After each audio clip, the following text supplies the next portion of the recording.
Voy, jigar, mana uni qarang, mana uni. Men bu videoni o'tkazib yuborsangiz aniq afsuslanasiz. Bizga go'shtli akroshkalarni qo'shib qo'ydik-ku, talab va istaklariga binoan. Qani, o'zim ham hali ichib ko'rmadim. Endi ichib ko'raman. Mol go'shtli mana go'shtlarni ko'ryapsiz mana. 30 ming so'm mana shu turishi. Takoy muzdekgina bo'ladi. Maza qilib ichib yuboradigan joyi lekin qani. Bismillohir rohmanir rohim. Zelilarni soldik-ku. Ketadi o'zi ham. O'tgan safar kuksini qo'yganimda o'zi ham butun O'zbekiston his qilib yubordi. Endi akroshkani qo'yamiz. Qani bismillah. Wow. Maza qilib oladigan joyi. Buning ichida nima bo'ladi deyishlar mumkin.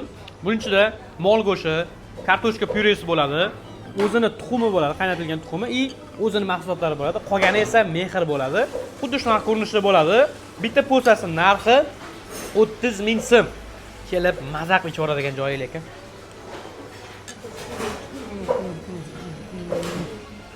Ketadi. Like bosing. Men tinch davom etaman.